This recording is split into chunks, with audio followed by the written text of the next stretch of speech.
ജനാധിപത്യ മതനിരപേക്ഷ ഫെഡറൽ സംവിധാനത്തെയും ഭരണഘടനയെയും തകർത്ത് ഹിന്ദുത്വ അജണ്ട, ഫാസിസ്റ്റ് രീതിയിലുള്ള നിലപാടുകളിലൂടെ ചാതുർവർണ്ണ വ്യവസ്ഥക്ക് അടിസ്ഥാനപ്പെടുത്തിയ ഭരണഘടനയും അതിനുതകുന്ന രീതിയിലുള്ള ഭരണ സംവിധാനവും കൈകാര്യം ചെയ്യാനുള്ള ഭൂരിപക്ഷം 18ാം ലോകസഭാ തിരഞ്ഞെടുപ്പിലൂടെ നേടാനാവും.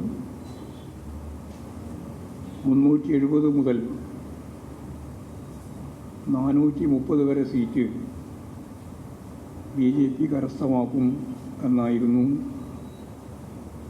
പ്രധാനമന്ത്രി ഉൾപ്പെടെയുള്ള BJP നേതൃത്വമാകെ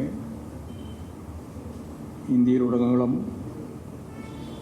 പ്രചരണം അഴിച്ചുവിട്ട് തിരഞ്ഞെടുപ്പ് പോരാട്ടത്തെ അഭിമുഖീകരിച്ചു.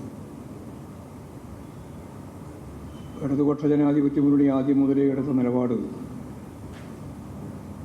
BJPയുടെ ഈ അമിതാധികാര ശേഷി ഉപയോഗിച്ചുകൊണ്ട് നടത്താൻ ഉദ്ദേശിക്കുന്ന ഹിന്ദുത്വ അജണ്ടയെ പ്രതിരോധിക്കാനാവണം എന്നുള്ളതാണ്. ദേശീയ രാഷ്ട്രീയത്തിൽ BJPക്ക് വളരെ വേഗം അവരാഗ്രഹിക്കുന്ന രീതിയിലുള്ള ഒരു ഭരണ സംവിധാനത്തിലേക്ക്, ഫാസിസ്റ്റിക് രീതിയിലുള്ള സംവിധാനത്തിലേക്ക് പോകാനാവുന്ന രീതിയിലുള്ളതല്ല തിരഞ്ഞെടുപ്പ് വിധി. BJPക്ക് ഒറ്റക്ക് ഭൂരിപക്ഷമില്ലാത്ത നില വന്നുയർന്നിരിക്കുക. കൂട്ടുമുന്നണിയുടെ ഭാഗമായിട്ടാണ് അവർക്ക് ഭരിക്കാൻ സൗകര്യം ലഭിച്ചത്. ഇന്ത്യ സഖ്യവും NDA സഖ്യവും തമ്മിൽ 2% വോട്ടിൻ്റെ വ്യത്യാസം മാത്രമേ നമുക്ക് കാണാൻ സാധിക്കുന്നുള്ളൂ.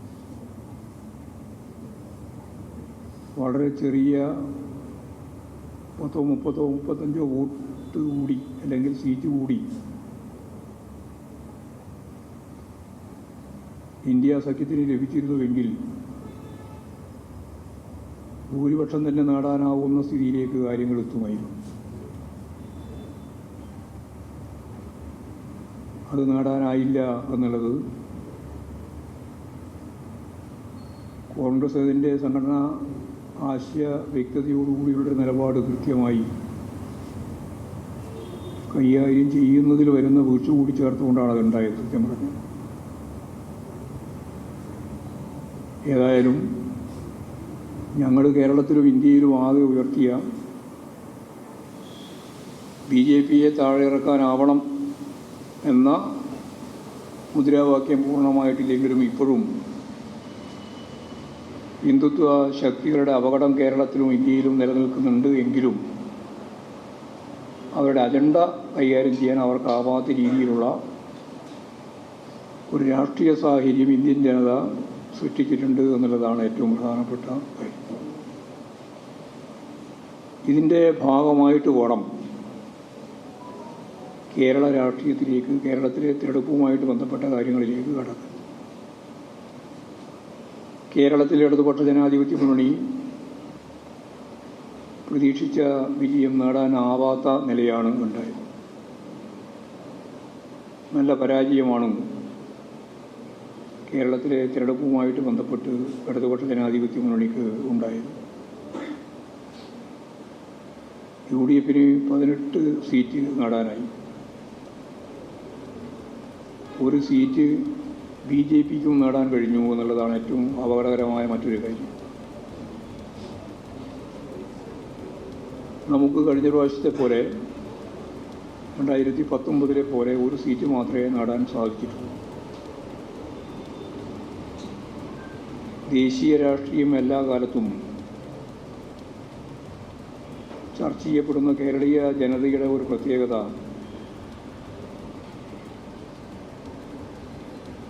ഇവിടെ നമുക്ക് അറിയുന്നത് പോലെ ഇന്ത്യ സഖ്യം BJPയെ പരാജയപ്പെടുത്തുക എന്ന ലക്ഷ്യം വെച്ചുകൊണ്ട് അഖിലേന്ത്യാടിസ്ഥാനത്തിൽ പ്രവർത്തിക്കുക. സ്വാഭാവികമായും കേരളത്തിൽ ഏറ്റുമുട്ടുന്നത് ഇടതുപക്ഷ ജനാധിപത്യ മുന്നണിയും കോൺഗ്രസിൻ്റെ നേതൃത്വത്തിലുള്ള UDFും തമ്മിലാണ്. ഇത് കേരളത്തിൻ്റെ ഇടതുപക്ഷ രാഷ്ട്രീയ പ്രസ്ഥാനങ്ങൾക്കുള്ളൊരു പരിമിതിയാണ്. അത് ഞങ്ങൾ നന്നായിട്ട് തന്നെ മനസ്സിലാക്കിയിട്ടുണ്ട്. സ്വാഭാവികമായിട്ടും ദേശീയ തലത്തിൽ ഒരു ഗവൺമെൻറ് രൂപീകരിക്കുക, അതിന് നേതൃത്വം നൽകുക എന്നൊക്കെ ചെയ്യുന്നത് ഒരിക്കലും CPIM ആവില്ലല്ലോ. അതിനുള്ള സാധ്യത കോൺഗ്രസിനാണല്ലോ എന്ന ഒരു പൊതുബോധം മതനിരപേക്ഷ ഉള്ളടക്കമുള്ള ജനങ്ങൾ, പ്രത്യേകിച്ച് ന്യൂനപക്ഷ വിഭാഗങ്ങളിൽ ഉണ്ടായിട്ടുണ്ട്.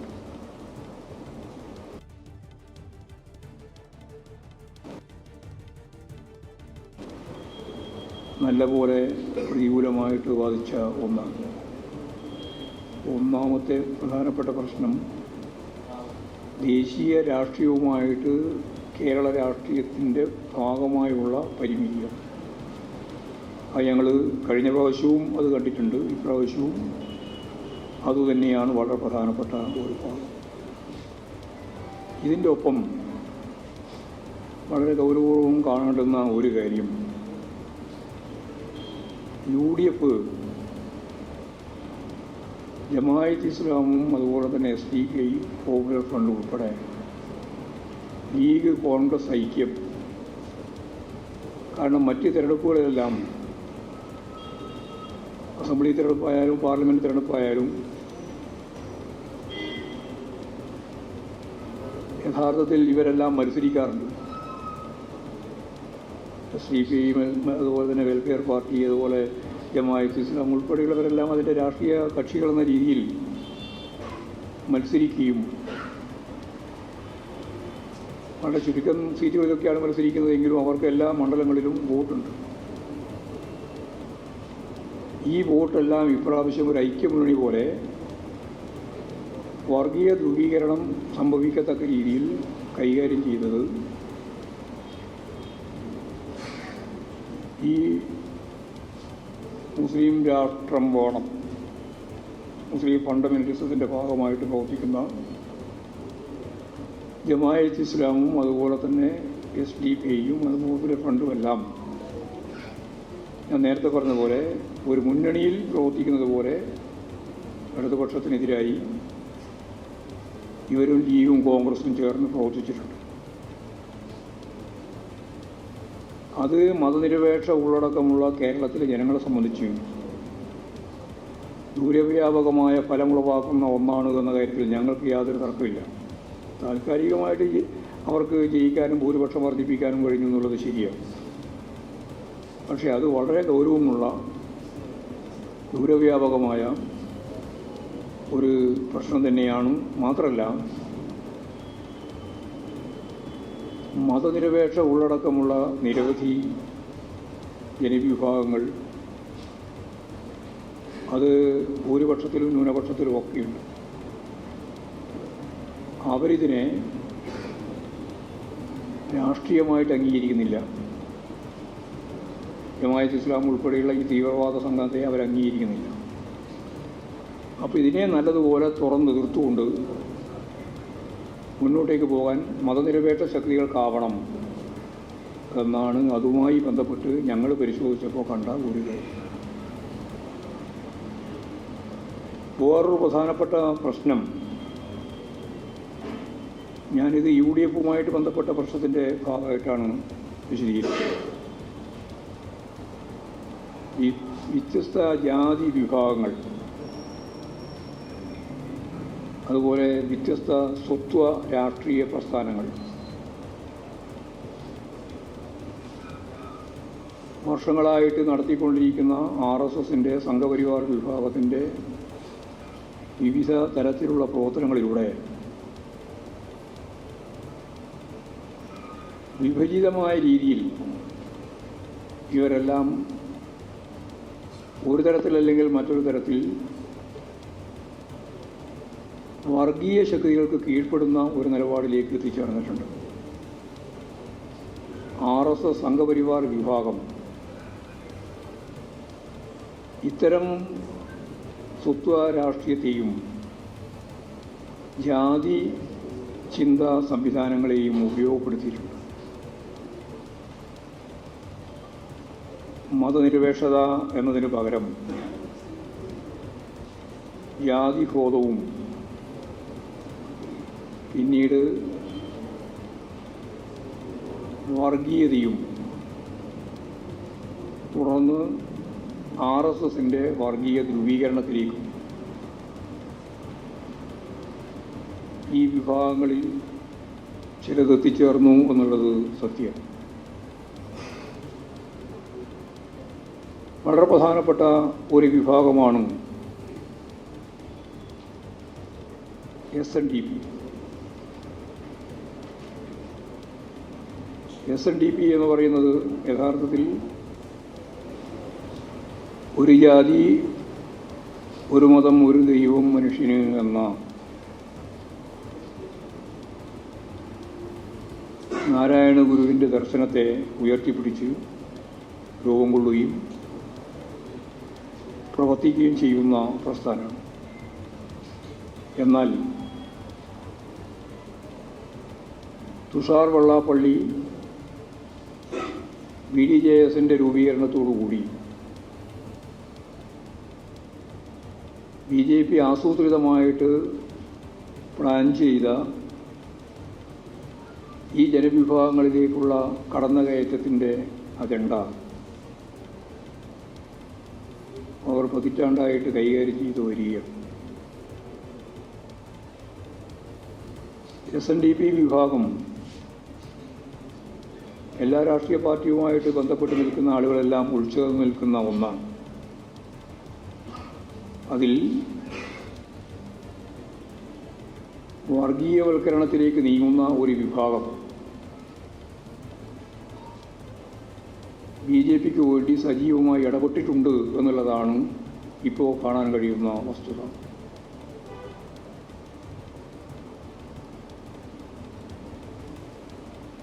ശ്രീനാരായണ ഗുരുവിൻ്റെ ദാർശനിക നിലപാടുകൾ ഉയർത്തിപ്പിടിച്ചും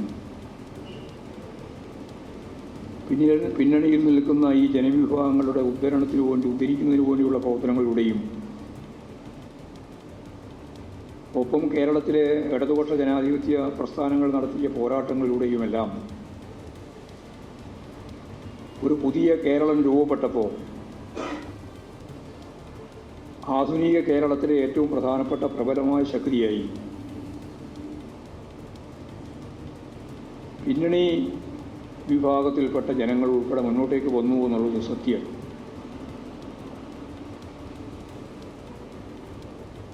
ആ രീതിയിൽ കേരളീയ സമൂഹത്തെയും മതനിരപേക്ഷതയെയും എല്ലാം കണ്ടുകൊണ്ടിരുന്ന ഈ ജനവിഭാഗം തീർച്ചയായും നാരായണ ഗുരുവിൻ്റെ കാൽപ്പാടുകൾ പിന്തുടർന്ന് മുമ്പോട്ടേക്ക് പോകുന്ന ദാർശനിക സമീപനത്തിലൂടെ തന്നെ മുന്നോട്ടേക്ക് പോകും എന്ന് തന്നെയാണ് ഞങ്ങൾ പ്രതീക്ഷിക്കുന്നത്. അതിൽ നിന്ന് വ്യത്യസ്തമായ നിലപാടുകളും സമീപനങ്ങളും SNDPയുമായിട്ട് ബന്ധപ്പെട്ടതിൻ്റെ നേതൃത്വ വിഭാഗം ഉൾപ്പെടെ ഇപ്രാവശ്യം കൈകാര്യം ചെയ്തു എന്നുള്ളത് അവർ തന്നെ വിമർശനപരമായിട്ട് പരിശോധിക്കേണ്ടതുണ്ട് എന്നാണ് ഞങ്ങൾക്ക് ചൂണ്ടിക്കാണിക്കാനുള്ളത്. നല്ല രീതിയിൽ നിരവധി മേഖലയിൽ BJPക്ക് അനുകൂലമായി RSSന് അനുകൂലമായി സംഘപരിവാറിന് അനുകൂലമായി അത്തരം വോട്ട് മാറ്റുന്നതിന് വേണ്ടിയുള്ള പ്രവർത്തനം നടന്നു എന്നുള്ളതാണ് സത്യം. അപ്പോൾ ജാതി രാഷ്ട്രീയത്തിൻ്റെയും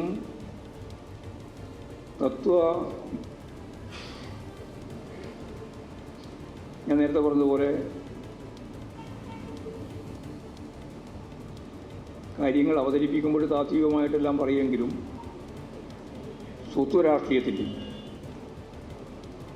സ്വത്വരാഷ്ട്രീയത്തിൻ്റെയും കാര്യങ്ങളിൽ കേരളത്തിൽ ഇവിടെ ഈ ഇടപെടൽ ഇടതുപക്ഷ ജനാധിപത്യ മുന്നണിക്ക് അനുകൂലമായിട്ട് വരേണ്ടുന്ന ഒരു വിഭാഗം വോട്ട് നഷ്ടമായിട്ടുണ്ട് എന്ന കാര്യവും ഞങ്ങൾ കൃത്യമായിട്ട് കാണുകയുണ്ടായി.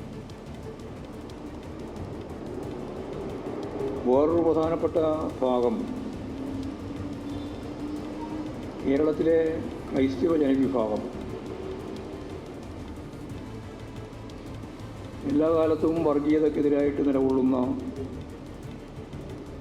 ഹിന്ദുത്വ അജണ്ട കൈകാര്യം ചെയ്യുന്നവർക്കെതിരായിട്ട് നിലകൊണ്ട ഒരു വിഭാഗമാണ്. ഞങ്ങളുടെ കൂടെ ഒരു വലിയ വിഭാഗം ഒന്നും പറയാൻ സാധിക്കില്ല. ഒരു ചെറിയ വിഭാഗം ഞങ്ങളോടൊപ്പമുണ്ട്, നല്ലൊരു വിഭാഗം കോൺഗ്രസിനോടൊപ്പം. ഇപ്രാവശ്യത്തെ പ്രത്യേകത അതിലൊരു വിഭാഗം പല കാരണങ്ങളുണ്ട്, ഭീഷണി ഉൾപ്പെടെയുള്ള നിരവധി പ്രശ്നങ്ങളുണ്ടാകും. ഞാനതിൻ്റെ വിശദീകരണത്തിലേക്കൊന്നും കിടക്കുന്നില്ല. BJPക്ക് അനുകൂലമായിട്ട് മാറി എന്നുള്ളത് സത്യം.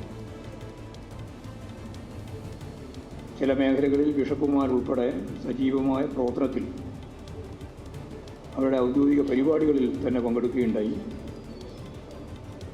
തൃശ്ശൂർ നിയോജക മണ്ഡലത്തിലെ കോൺഗ്രസിൻ്റെ 86,000 വോട്ടിൽ ചോർന്നുപോയ ഏറ്റവും പ്രധാനപ്പെട്ടൊരു വിഭാഗം ഈ വിഭാഗം തന്നെയാണ് എന്ന് നമുക്ക് മനസ്സിലാക്കാൻ കഴിയും. ഈ വിഭാഗം ഉൾപ്പെടെയാണ്. അപ്പോൾ വർഗീയമായ ധ്രുവീകരണത്തിന് ഞാൻ നേരത്തെ പറഞ്ഞ ജാതീയ വിഭാഗം മാത്രമല്ല, മതപരമായ വിഭാഗത്തെയും ഉപയോഗിച്ചു. വിശ്വാസത്തെയും വിശ്വാസ പ്രമാണങ്ങളെയും അടിസ്ഥാനപ്പെടുത്തി നടത്തിയിട്ടുള്ള നിരവധി പ്രവർത്തനങ്ങൾ RSSനും സംഘപരിവാർ വിഭാഗത്തിനും ഈ രാഷ്ട്രീയത്തിന് അനുകൂലമായിട്ട് ജനങ്ങളെ മാറ്റുന്നതിന് വേണ്ടി സാധിച്ചിട്ടുണ്ട്. അപ്പോൾ ഞങ്ങൾ ഇത് സംബന്ധിച്ച് ആലോചിച്ചത് വളരെ ഗൗരവപൂർവ്വം ജനങ്ങളിലേക്ക് പോകണം എന്ന് തന്നെയാണ്. ഞാൻ നേരത്തെ പറഞ്ഞതുപോലെയുള്ള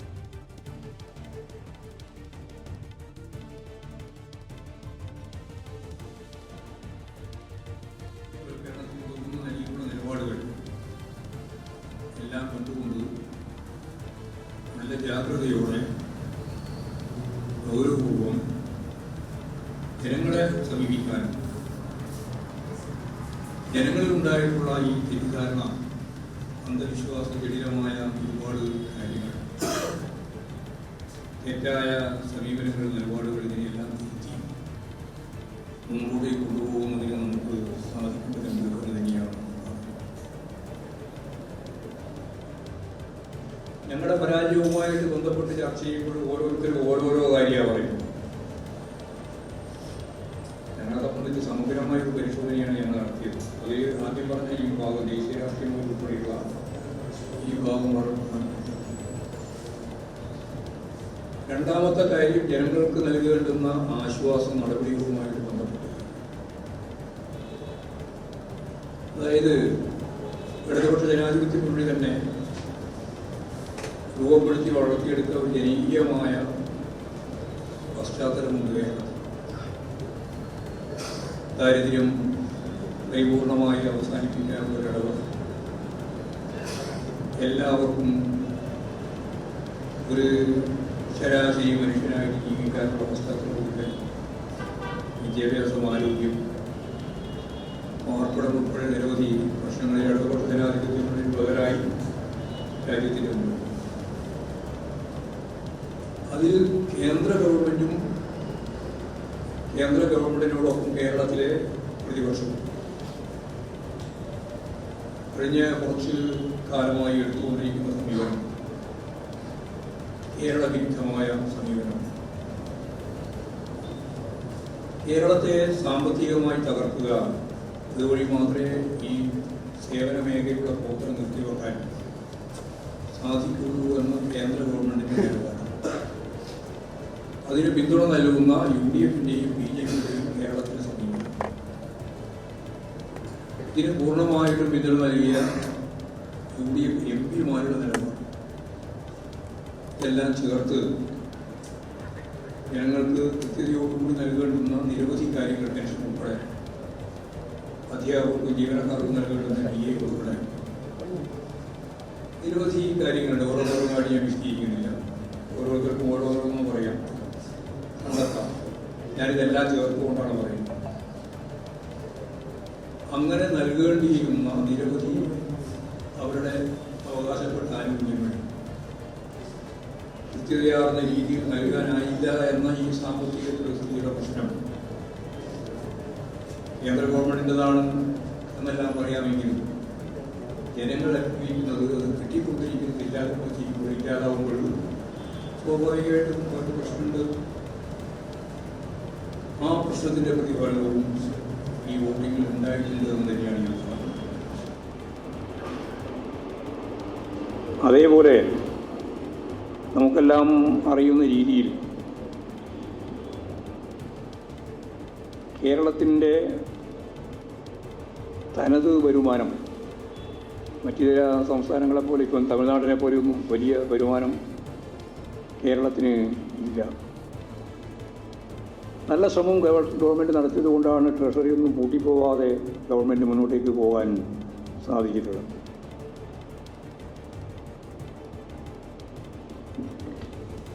ഞങ്ങൾ ഇത് പരിശോധിച്ചപ്പോൾ സ്വയം വിമർശനമായിട്ട് ഞങ്ങളൊരു കാര്യം കണ്ടു. ഇതെല്ലാം ചേർന്ന്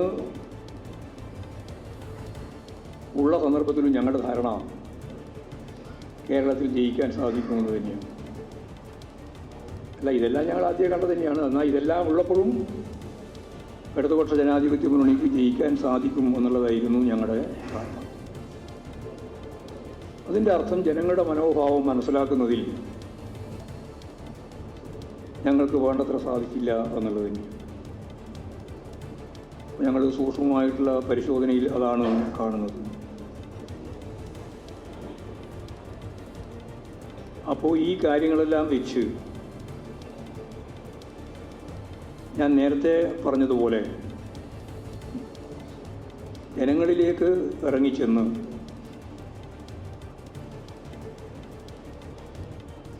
അവരുടെ മനസ്സ് മനസ്സിലാക്കി പ്രവർത്തനം കാര്യക്ഷമതയോടെ മുന്നോട്ടേക്ക് നീക്കാൻ നമുക്ക് കഴിയണം.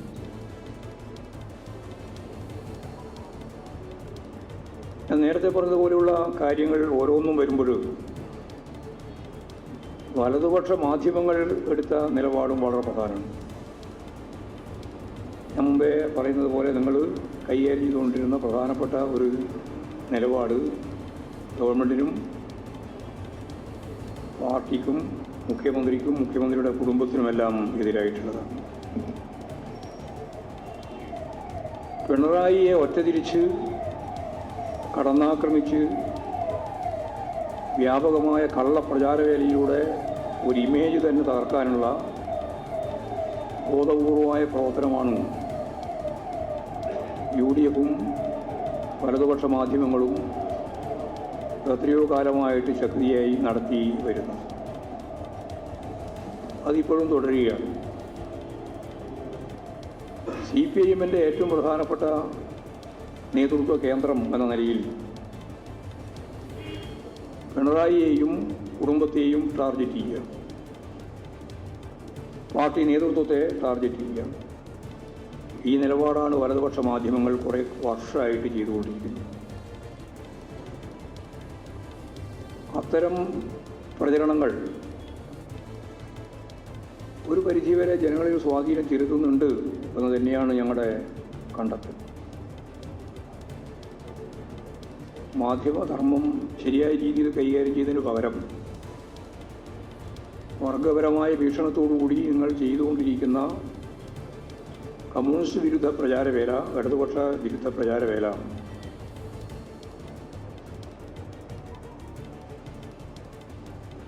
യഥാർത്ഥത്തിൽ വലതുപക്ഷ തീവ്ര ശക്തികളെയാണ് സ്വാധീനിക്കുന്നത് എന്ന് മാധ്യമ ശൃംഖലയുടെ ഭാഗമായിട്ട് നിൽക്കുന്ന നിങ്ങൾക്ക് മനസ്സിലാവണമെന്നാണ് ഞങ്ങൾക്ക് പ്രശ്നങ്ങൾ പറയാനുള്ളത്.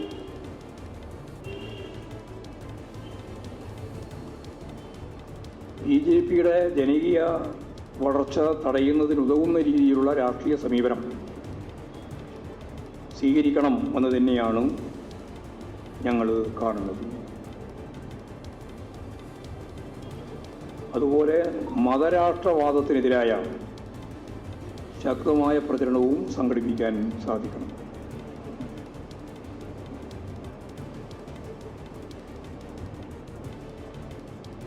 ഞങ്ങളെ സംബന്ധിച്ചിടത്തോളം മാധ്യമരംഗത്തെ ഇടപെടൽ വളരെ പ്രധാനമാണ്.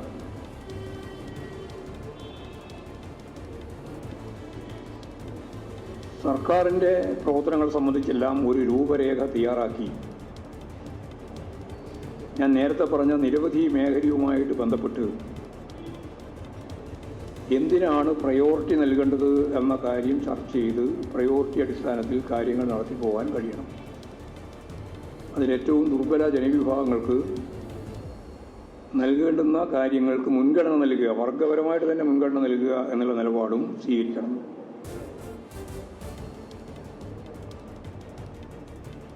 പാർട്ടിക്ക് ഏറ്റിട്ടുള്ള ഈ തിരിച്ചടി പരിഹരിക്കുന്നതിനുള്ള ശക്തമായ നിലപാടുകൾ പാർട്ടി സ്വീകരിക്കുകയും ചെയ്യും. ബൂത്ത് തലം വരെയുള്ള പരിപാടികൾ പരിശോധിച്ച് അതിനാവശ്യമായ രീതിയിലുള്ള പ്രവർത്തനങ്ങൾ പ്ലാൻ ചെയ്യും. കേന്ദ്ര നേതാക്കൾ പങ്കെടുത്തുകൊണ്ട് കേരളത്തിലെ 4 കേന്ദ്രങ്ങളിൽ സീതാറാം യെച്ചൂരിയും പ്രകാശ് കാരാട്ടും പങ്കെടുക്കുന്ന 4 മേഖലാ യോഗങ്ങൾ 2, 3, 4 തീയതികളിൽ നടക്കാൻ പോകുന്നു. അതേപോലെ തന്നെ തുടർന്ന് ജില്ലാ കേന്ദ്രങ്ങളിൽ വിവിധ മേഖലകളാക്കി തിരിച്ച് പാർട്ടി തിരഞ്ഞെടുക്കപ്പെട്ട സഖാക്കൾക്കെല്ലാം ഈ റിപ്പോർട്ട് നൽകുന്നതിന് വേണ്ടി ഞങ്ങളിപ്പോൾ തീരുമാനിച്ചിട്ടുണ്ട്. അപ്പോൾ മേഖലാടിസ്ഥാനത്തിലുള്ള ഇത്തരം യോഗങ്ങൾ തീർച്ചയായിട്ടും പാർട്ടിക്കകത്ത് കൃത്യമായ ഒരു ദിശാബോധം നൽകുന്നതിന് വേണ്ടിയിട്ടാണ് സഹായകമാകുന്നത്.